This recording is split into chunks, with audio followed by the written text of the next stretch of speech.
Quiero abrir este espacio con un agradecimiento profundo para la gente en Mexicali. Nuestra penúltima presentación, ya estamos cerrando las presentaciones de derecha. Gracias por toda su calidez. Nos trajimos coyotas, nos trajimos dátiles, un trenecito que voy a armar. Gracias, de verdad, muchas gracias. Y pues nada, les dejo mi texto, no sin antes recordarles que ya está disponible el segundo capítulo de Los Periodistas en Canal 11. Ya lo pueden ver ustedes, si no lo han visto en televisión abierta, lo pueden ver también en el canal de YouTube de Canal 11. Gracias siempre por su apoyo, por su confianza, gracias. Mi texto se llama Reeducar a México y dice lo siguiente. 1. Lo que venga. No hay plazo que no se cumpla. Esta semana sabremos qué tanto daño quiere hacernos Donald Trump en el plano comercial económico. Queda claro qué desea en términos de migración. Lo ha vendido bien y las deportaciones masivas le dan buenos niveles de aceptación. Solo si sufriera presiones económicas, por falta de mano de obra barata para explotar, básicamente, podría cambiar de opinión respecto a los migrantes. En lo referente a drogas, presionará porque es la agenda conservadora, aunque siempre siento que las muertes y el fentanilo y eso lo utiliza como herramienta de negociación. Los aranceles son, para él, otra herramienta de negociación y son también un fin. Trump sí se ve recaudando ingresos con aduanas como en el siglo XIX, aunque eso signifique cerrar fronteras y revertir más de 50 años de teoría estadounidense aplicada sobre el libre comercio. Fueron Estados Unidos y sus aliados occidentales, Gran Bretaña, por ejemplo, los que pugnaron por dejar circular los productos y servicios y permitir a las fuerzas del mercado moldear la economía e incluso la política. Hablaban de libre comercio como una cura a la enfermedad del socialismo, entre comillas, como una herramienta incluso democratizadora. Ahora sabemos que era una prédica mentirosa y quien nos lo dice es el mismo sacerdote que nos predicó. Pero bueno, lo importante aquí es que Trump dijo que en abril decide los aranceles sobre México, Canadá, China, Europa y el resto del mundo, y entre los más afectados podríamos ser los mexicanos, que nos hicimos más papistas que el Papa y nos volvimos dependientes del modelo del vecino país. Hay mucho de la integración México-Estados Unidos que es imposible revertir en 4 años, pero por desgracia, lo comercial sí depende de la voluntad política, depende de Trump, dependemos de lo que él decida. Entonces tendremos que plantearnos varios escenarios para lo que venga. México está sufriendo ahora mismo una transformación interna. Esto es muy importante para lo que viene, como sea que venga. La amenaza que representa Trump debe permitirnos ahondar en la transformación en muchos aspectos. Tenemos la oportunidad de reeducarnos como ciudadanos al tiempo que se acelera el cambio de régimen y se reorienta la economía. Así de profundo es lo que viene. Si la presidenta Claudia Sheinbaum tiene ambición, y creo que la tiene, en 5.5 años podría impulsar una revolución cultural y un cambio de régimen, una remodelación de la economía y una renovación del Estado que trascienda al Poder Ejecutivo, profundice en el judicial y sacuda al legislativo, que sigue siendo un poder acomodaticio, opaco y corrupto. Esta revolución impulsada desde la presidencia puede estar anclada en la vulnerabilidad que Trump exhibió de México. Y lo explico. Somos excesivamente dependientes a Estados Unidos. Punto. No podemos estar expensas de lo que suceda allá. Por razones de seguridad nacional necesitamos un nuevo modelo económico y necesitamos incluso una nueva cultura de consumo responsable, de intolerancia a la corrupción, de valores nacionales fortalecidos, de orgullo por lo nuestro y de rechazo al estilo de vida banal que promueve el capitalismo descarnado. Esta semana sabremos qué tanto daño quiere hacernos Trump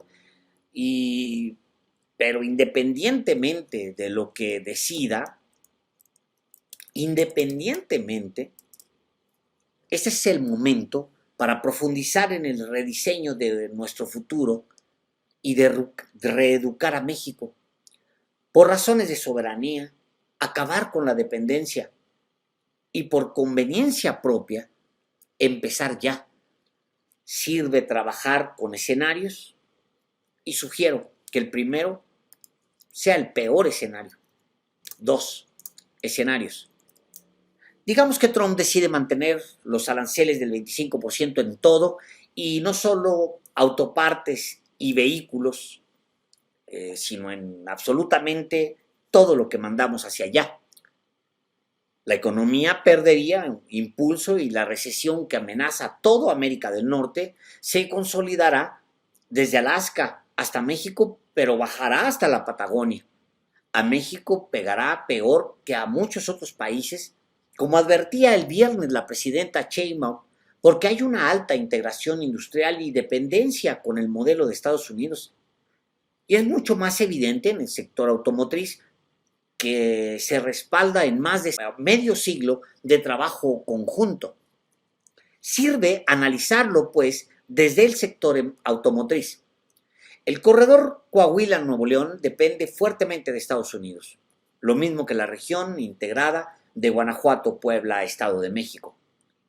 Pero otros estados contribuyen a las poderosas exportaciones mexicanas de miles de millones de dólares en autos terminados o autopartes, como Baja California, Sonora, Chihuahua, Tamaulipas, en la frontera y tierra adentro, Zacatecas, Aguascalientes, San Luis Potosí, Querétaro y hasta Jalisco y Morelos.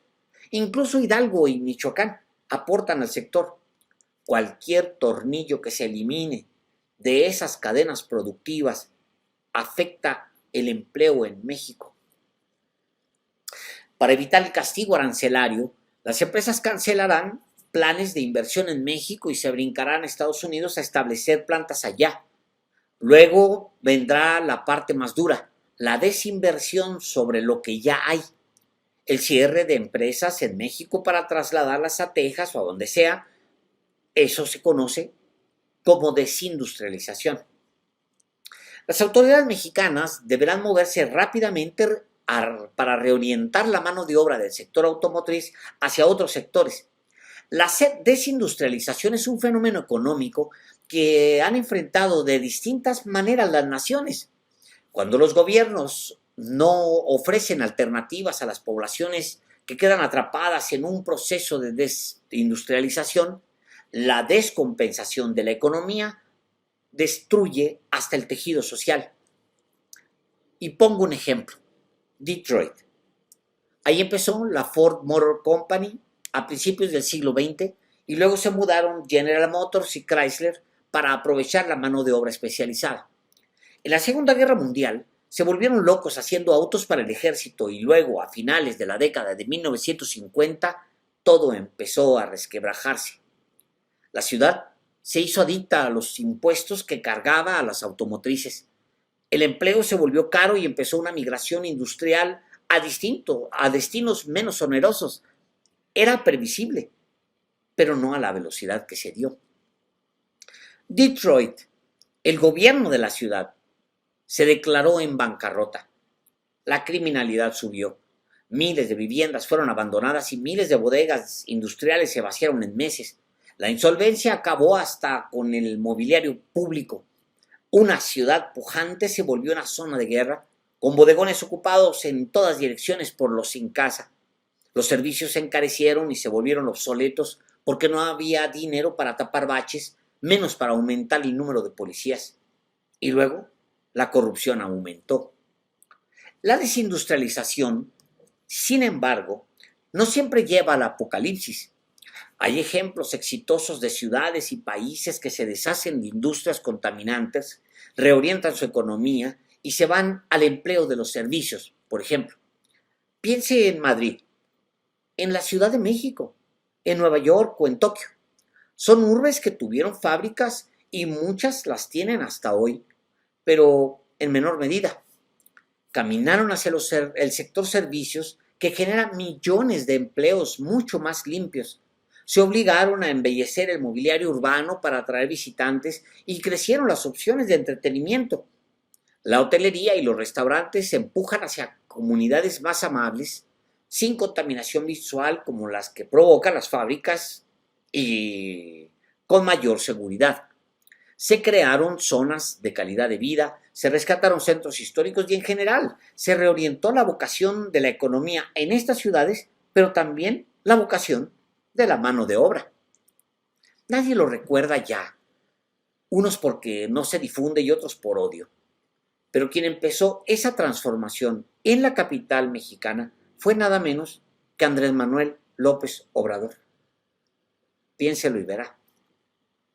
Los gobiernos deben provocar cambios para que los ciudadanos que se vean afectados por la desindustrialización no queden atrapados en el desempleo y el abandono institucional.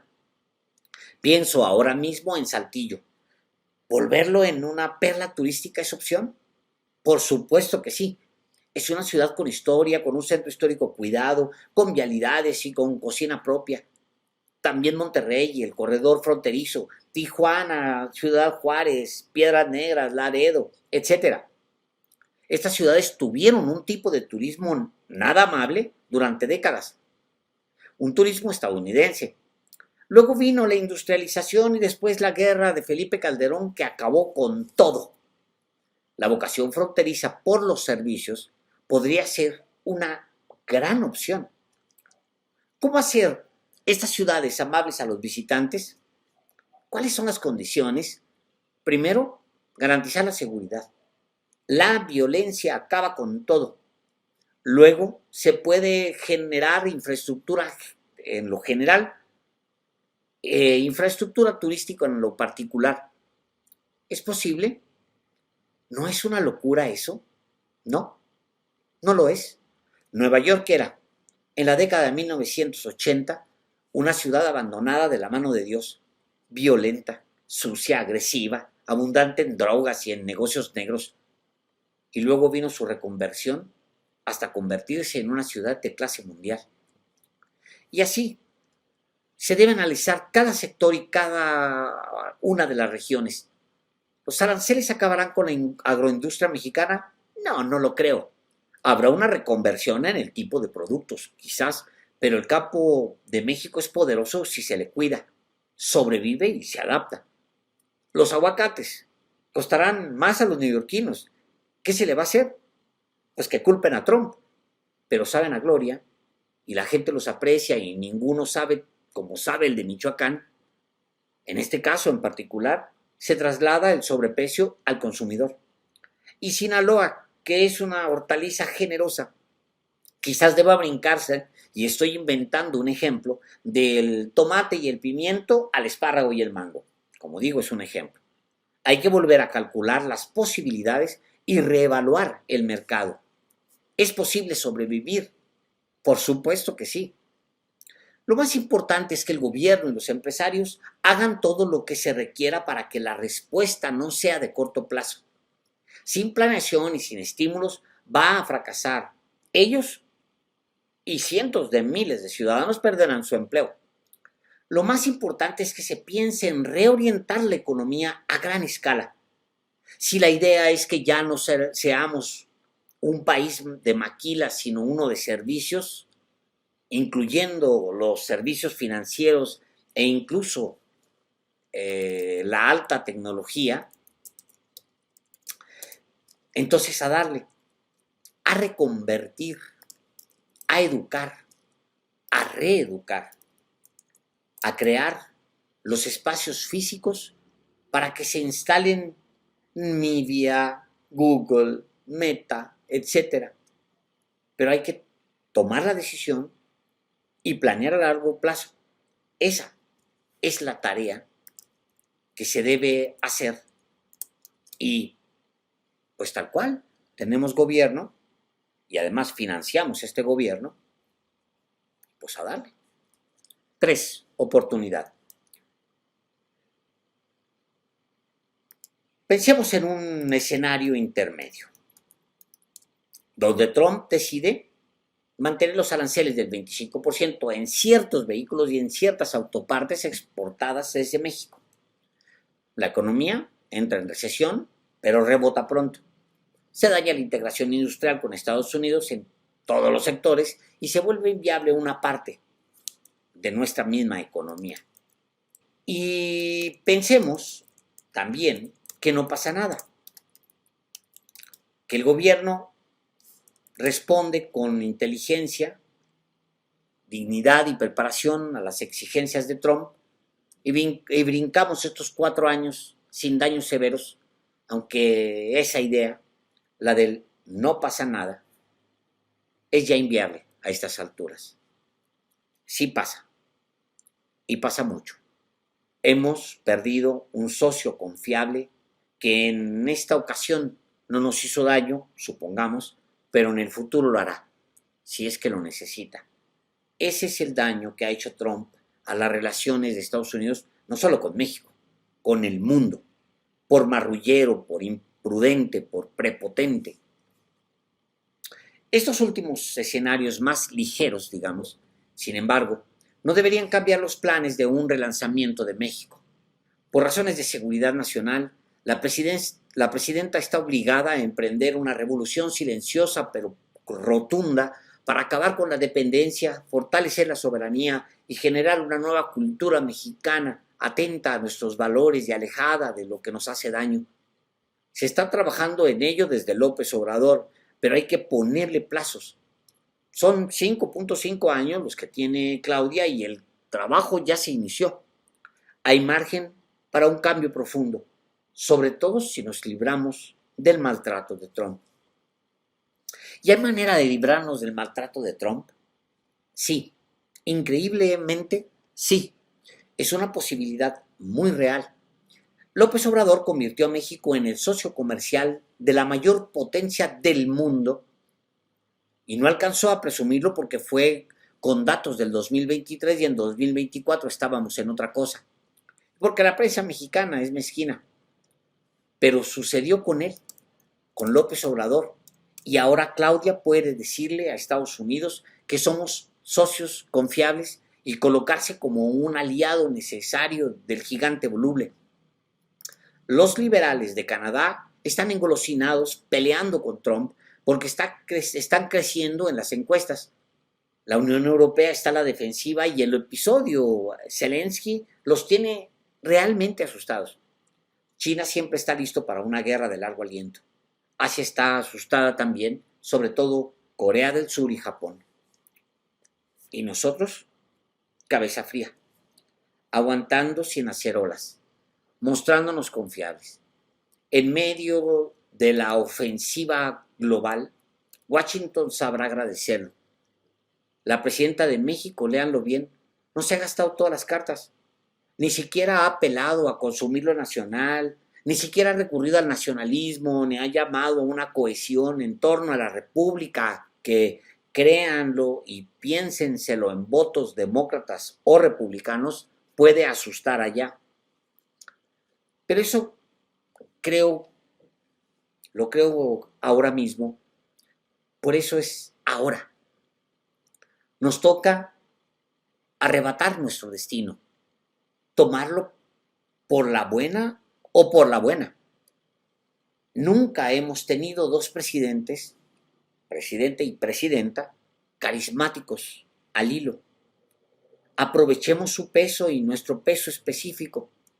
Es ahora o, de otra manera, seremos una nación débil, siempre expensas de lo que digan en el norte, sometida por la corrupción y el desgano, sin idea de soberanía y sin orgullo nacional. No creo que alguien en su sano juicio quiera eso. Debemos aprovechar las horas que vienen, los días marcados, los meses que se van. Aprovechemos para transformar este país en el México de grandeza al que fue llamado. Y podemos. Debemos reorganizarnos. Cómprense un boleto a la luna y créanselo. Y mañana, quizás no sea usted, pero sí su nieto o su hijo, el que se monte en el cohete mexicano hacia el espacio. Vuele con él, volemos. Esta nación nos llama. Nuestra república vale la pena. Muchas gracias.